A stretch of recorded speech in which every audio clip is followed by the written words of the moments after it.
G'day, welcome back to my string challenge through Corp. Now, painfully, the last time I played, either I forgot to save or my Steam Cloud or something didn't kick in.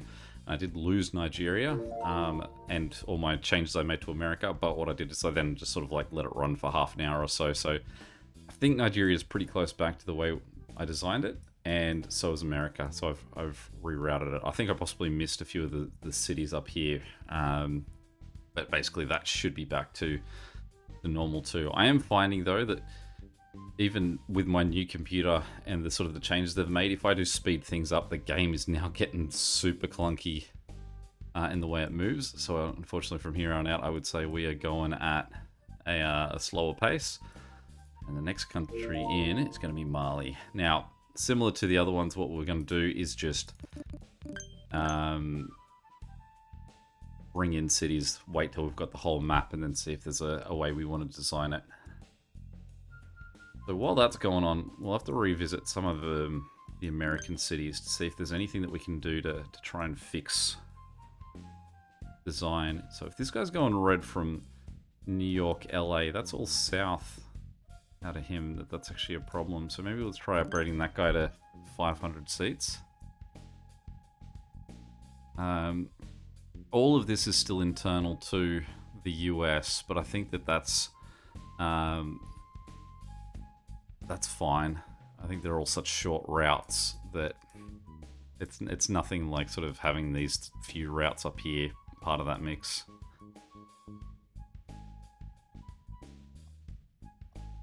That's Los Angeles is the main offender there, and Toronto. So I think that's all this way. So with the new routes I've built, I haven't really corrected the amount of planes on them.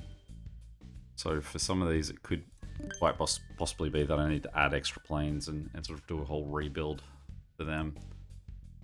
As you can see, say the lines that used to exist, like this, have 2 planes on it, but then this side of Kansas only has 1, and so you would imagine that this is going to struggle at some point.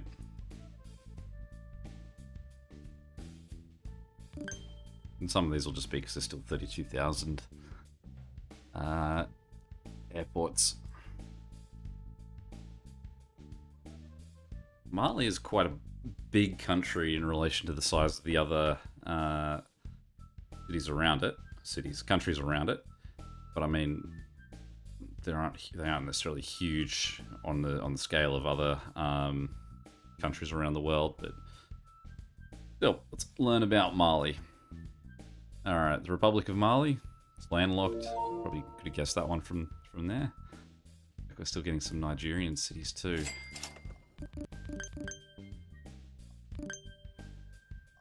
I mean, if we've gotten that sort of suggests to me that might not see too much from Mali.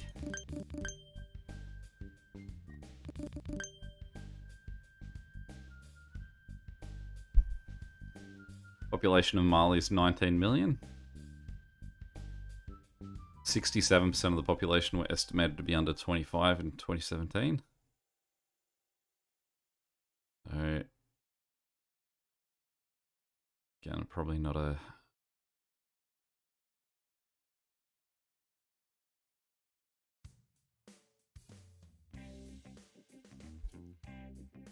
Sorry, that's my train of thought there. See, one of the start off with this is that present-day Mali was once part of an extremely powerful and wealthy West African empires. That is definitely something that I'm very fascinated about. I've only heard briefly about the ancient empires that used to be in North Africa. At its peak in 1300, the Mali Empire was the wealthiest country in Africa, covering an area about twice the size of modern-day France. I mean, you'd almost describe Mali itself as an area twice the size of modern-day France.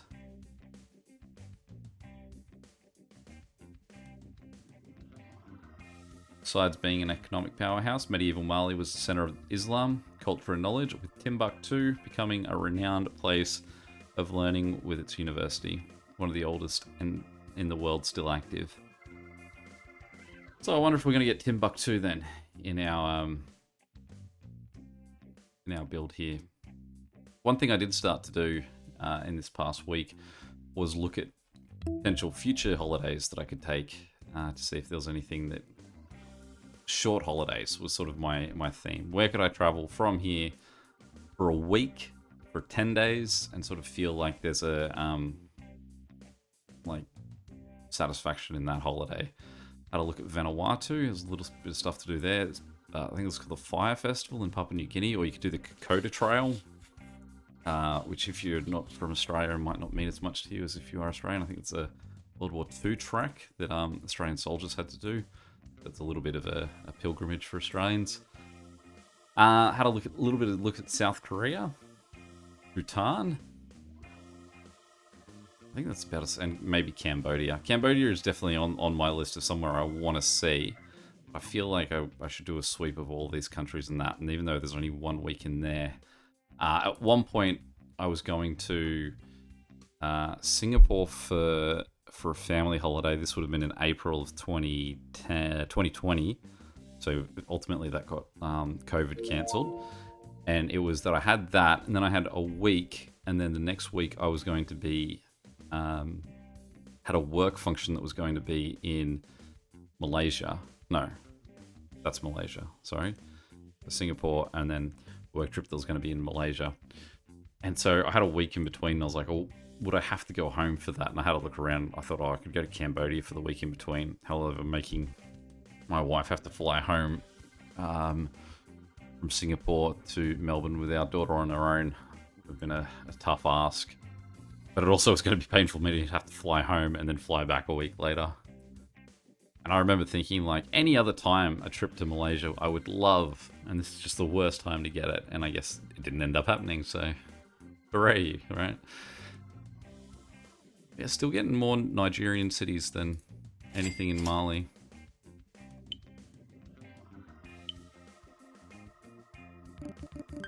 I wonder what the algorithm is for getting new cities at a point like this. Is it because of the population size of these cities versus what we would be getting in Mali?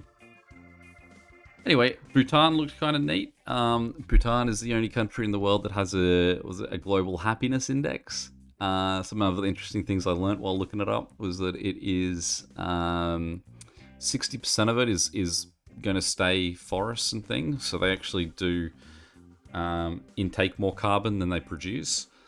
It's illegal to kill animals for food in Bhutan, so it's a very heavily vegetarian culture. You're allowed to import meat, but you're not allowed to kill it there. Interesting little technicality, that one.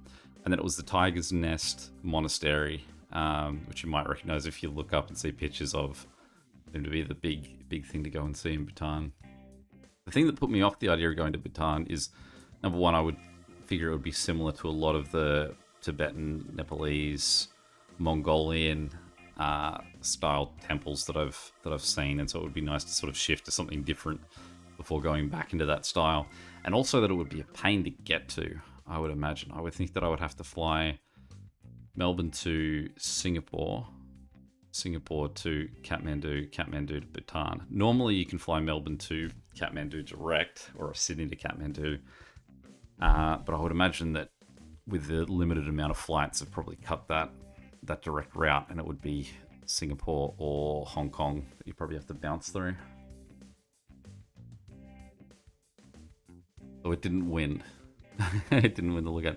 The interesting trip that I did see while looking for this, and still waiting for anything else to show up in Mali. Actually, since I'm not even looking at that part of the map, let's speed up just to focus on something different. There was a trip that was the 5 stands. So you could go Kazakhstan, Kyrgyzstan, Tajikistan, Uzbekistan, and Turkmenistan. And that actually seemed really neat. It was a 39-day tour that I was looking at. But some of the things that you get to see in that, like the Russian cosmonauts are based somewhere in Kazakhstan. So you can go see like all the Russian flying stuff, space stuff. And in one of them, you've got the... even just off the side here, you can see how bad that is. And we did get another Nigerian city too. Still nothing in Mali. And it was I think it's called the Daughter Hell. That hole in the ground that's just like a fire pit that you see show up on social media every now and then. That guy exists in those stands as well. It definitely seemed like that would be cool. cool trip to go see, but trying to work out at what point, when am I going to have a 40 days to do something like that. Feels like it could be a while. It is funny as well that you consider those the stands, then you've got Afghanistan and Pakistan, so technically there's 2 more of them, but I suppose those ones are considered a bit more of a group. Also said that if you go to Turkmenistan, they're very conscious of their sort of like what tourists get told and shown, so it might be a little bit more restrictive than some tourists are used to. And I'm like, I love it. I'm sure if that's the way that they approach it, let's see that approach. I've sort of had that in China, that our guide seemed very pro-China and accepting of the way that they do things. But it's fine, because it's just, let's see the perspective that they have of this. We also then had like a day guide at one point who was completely the opposite way. So, I mean, am I just going to connect Bamako in here? I suppose I may as well. It seems like it's going to be a while till it gets any company in Mali.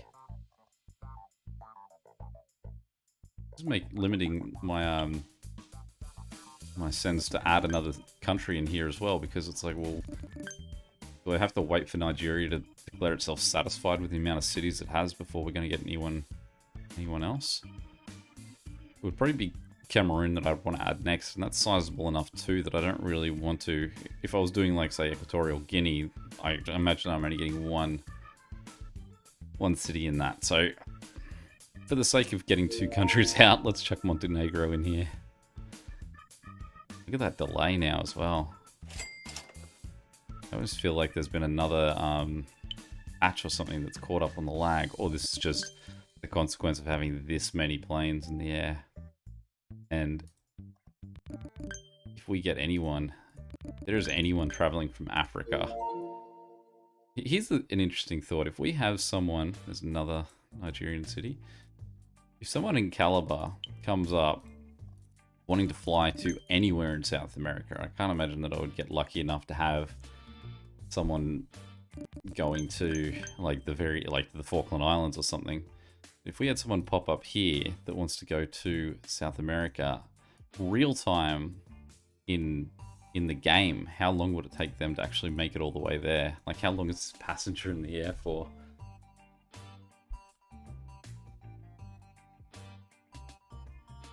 Oh, there we go. Dude heading to Rio.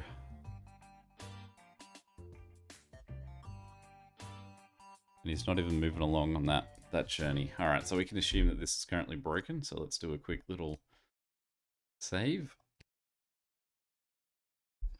Unless we've got a thingy currently going on that's blocking our movement.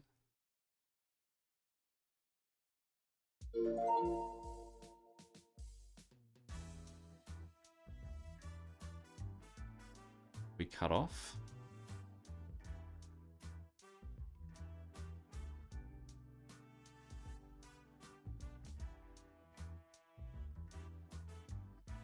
Why are those guys not moving? Alright, let's do a quick audit, because it seems like maybe there's a connection missing somewhere. Zoom in a bit so we can actually see these.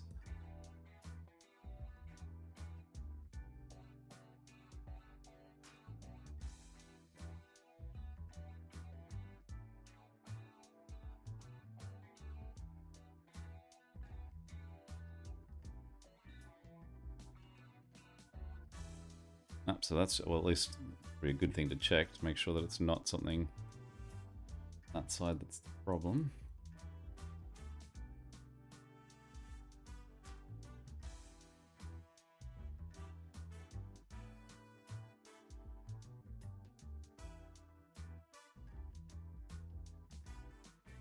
So we can see with all of these, Americas aren't going anywhere, but there's nothing Europe in there. So it suggests that these guys are all getting through Europe.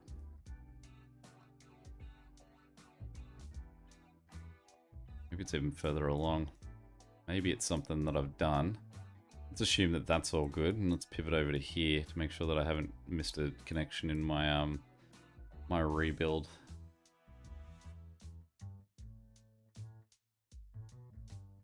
can see they're also not heading. Are they moving, or are they just? So possibly these guys still aren't heading south. I've missed a connection somewhere in here.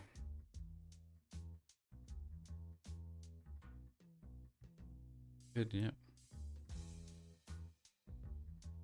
Doesn't surprise me that these ones are looking quite red anyway. But I mean, I would imagine they're red because there's a bunch of East Coast stuff that's not moving along.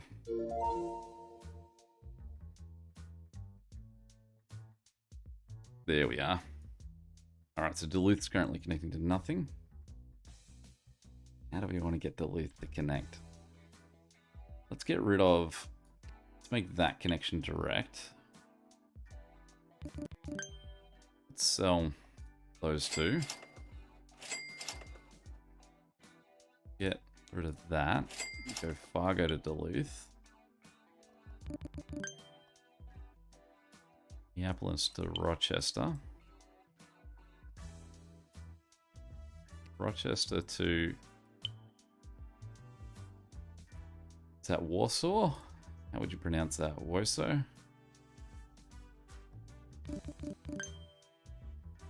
Those guys in there.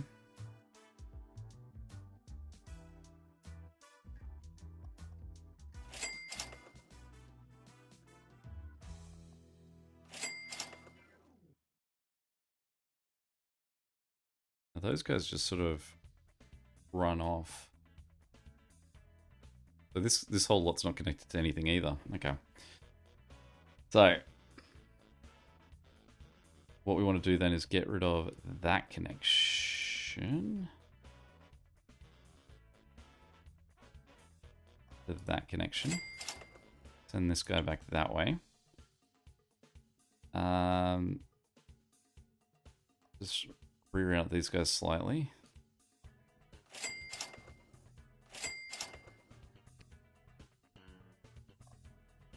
So they come around this way. No.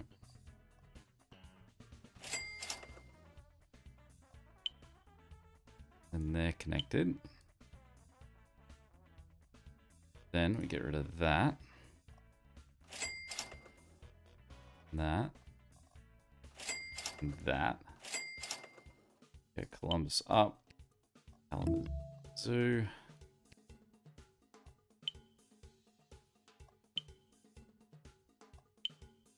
Everyone's connected.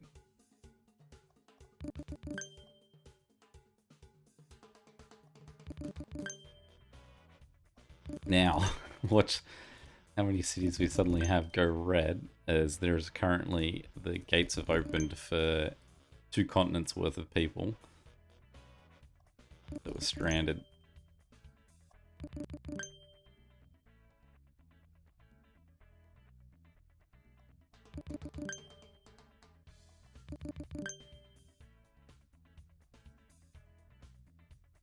Alright, I think that's everyone's. Alright. Goody's moved on. There's my Rio guy. There he is. I tagged that one passenger.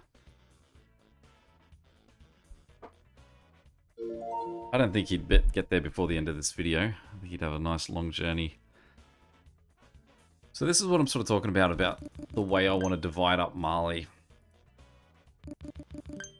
This guy, I'm hoping that there's another city somewhere in here so we can sort of bounce around and back in. And this guy, he could just go in the middle of Burkina Faso. We got in the second city up Montenegro at all? No. So we're going to just stay with Bajorica. And adding Montenegro. Let's learn a little bit about that.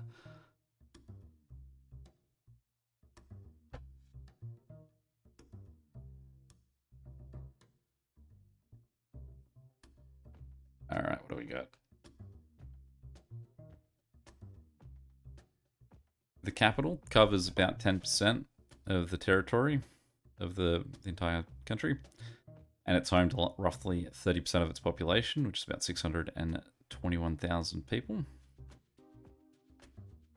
Sorry, that's the population of the country. So 621,000 is the population of Montenegro. It's what I say, 30%, 60%. 30% of whom live in Bajorka.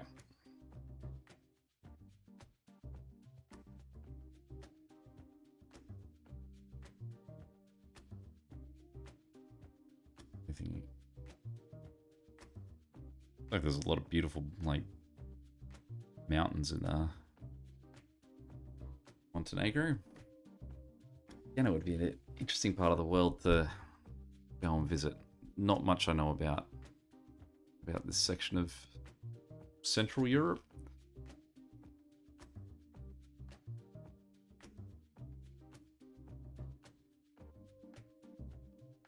Never had much of an appeal for going to Greece. I mean, I realize that there's the amazing ancient structures, but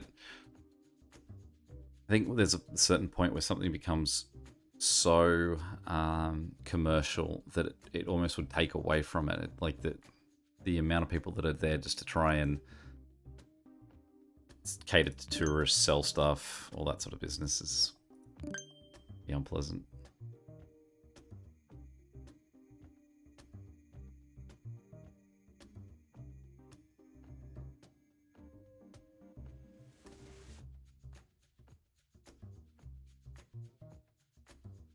You're looking okay on these routes. Why are these routes going bad? Like I said, it's going to be a hard thing to gauge for a little bit here because now just suddenly allowed half of the map to be accessible to the other half of the map after a period there of missing that. So Toronto, so he wants to head north. And this New York to Toronto connection is a painful one because that's now, even though that's so close, I would tell anyone, I would recommend not flying. If you're attempting to get to Toronto, I would say fly to Scranton and then drive from Scranton to Toronto.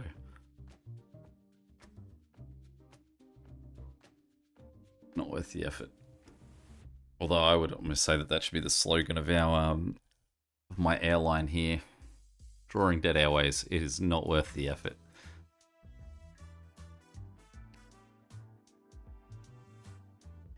Alright, that's that sort of third guy in the triangle I was after. However, these guys are now almost closer that I should have them connecting through Burkina Faso as well. Let's get rid of those. And we'll suddenly just break into Burkina Faso.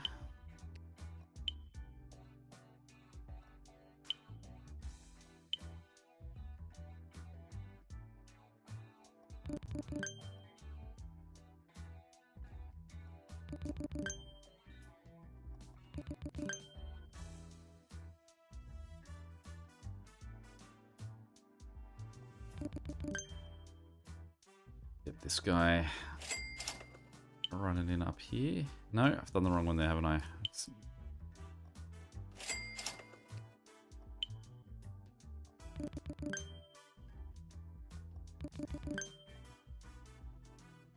Why are you looking so bad?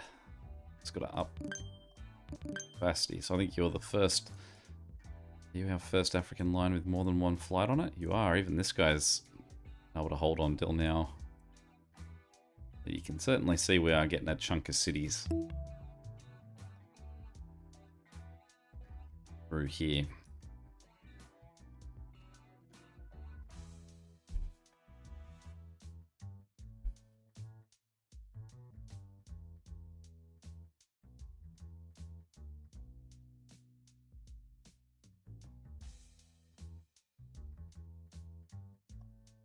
All north. Don't know if I said it in my previous one, but it was suggested that I rebuild South America.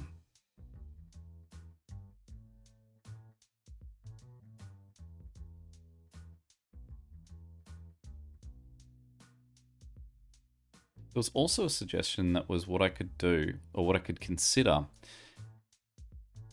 is if these are the longest lines of my connections, what if I made that the end of the line?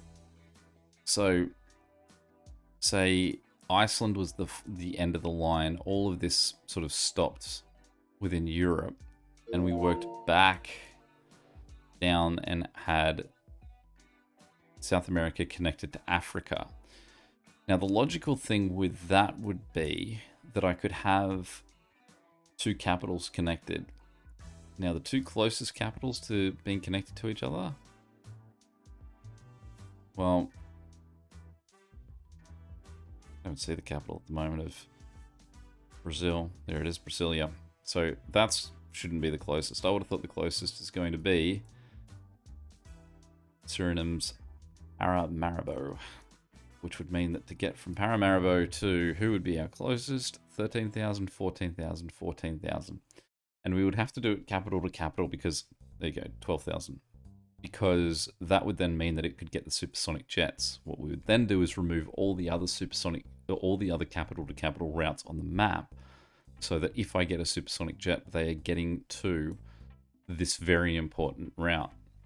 Now, the problem that I think could exist with that is I assume that they're not going to give you supersonic jets on a route that already has 5 planes sitting on it. So if you were to do that, you would have to sit with that route being understaffed almost permanently, in the hopes that the next thing you get is going to be another supersonic jet. Now, the fact that that's 12,700 versus, say, this guy's 3,000 or that guy's 4,500 would then make you question, well, how good would the supersonic jet have to be in order to make that worthwhile? So these guys are traveling at I can't remember what the numbers are. If we have a look at a smaller plane. So this guy's going at 2 speed with, no, that's what he would get if he upgraded. He would go at twice the speed, 500. So I think possibly they're going at 3 times the speed. Yeah, so they go at 3 times the speed if you bump them up beyond that. Now, can we find a supersonic jet in here somewhere? It won't actually tell us what they're doing. So they have 100, they can take 100 more passengers, and I would assume that they're probably going at 4 speed. So the question would be, would being able to take, if you say had 5 supersonic jets on that route, in a single move, they would be able to take 500 more people in a complete route at 5 speed over 4 speed. And to me, that doesn't work out. That wouldn't be a more efficient route than the length of this without supersonic jets. Tell me if I'm wrong.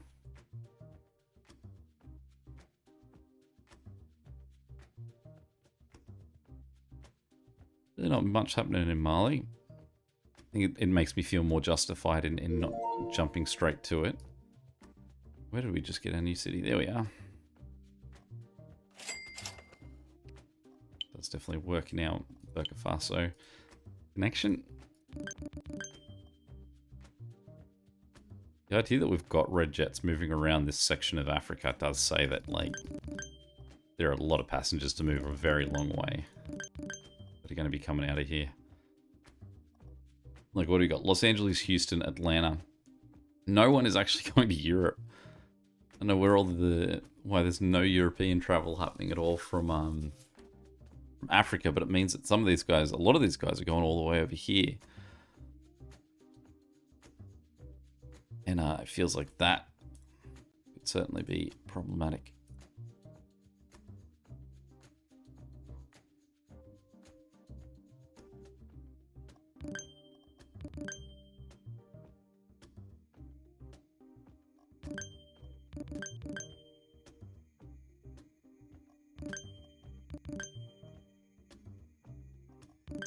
We could just preemptively give some of these longer guys and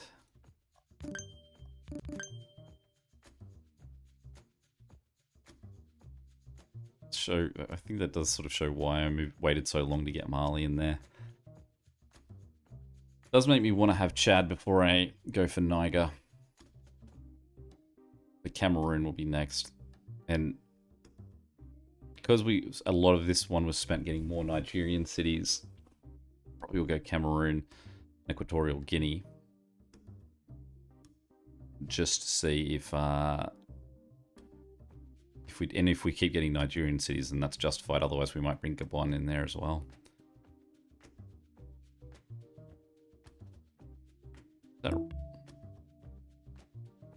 Is Russia here? Yes.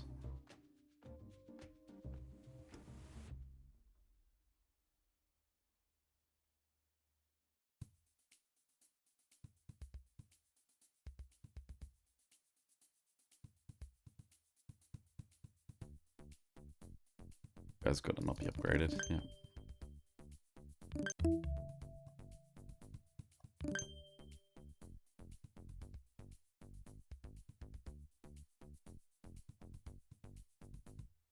Alright, so what's north for you? It's this route here, isn't it? So let's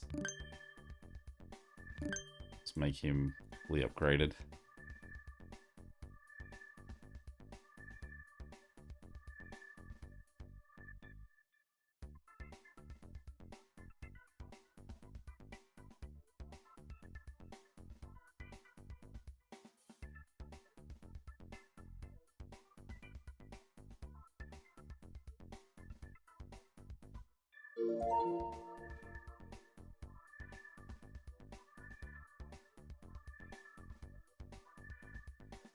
So, I mean, this guy, let's have a look.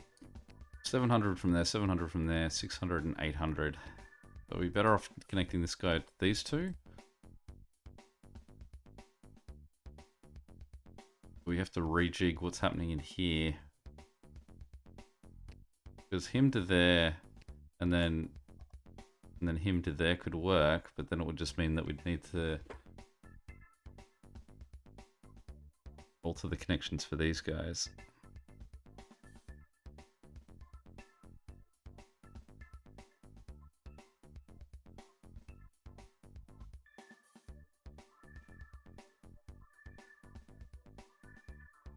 I don't get why that's so much further than that one. If we went up here, and then he connected, say, into that one.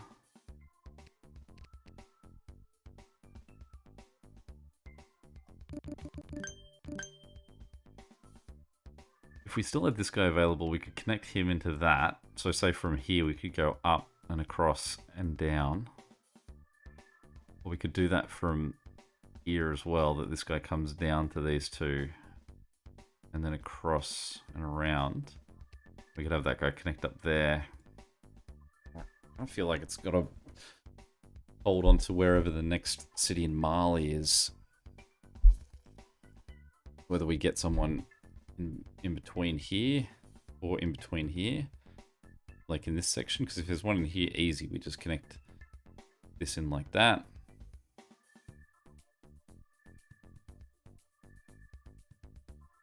We might just slot him in like this for now, I say.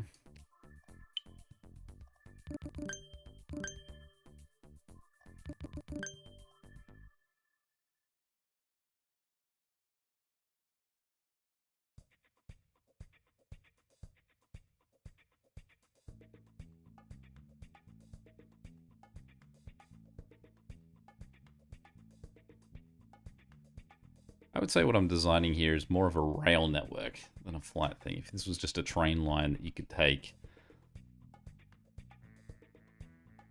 which would mean it would go even slower. And it would be a private passage to say like you did the entire length of it.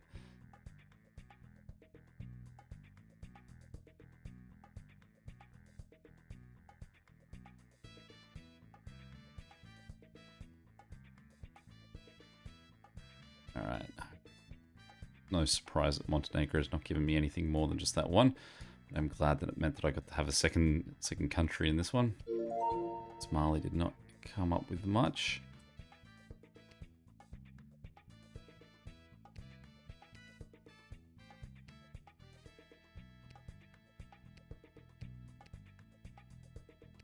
That other one to measure up for me. Let's go in here. No, not that one. Gonna make me really zoom in, aren't you? And it's a long distance from this guy to his next Mali city.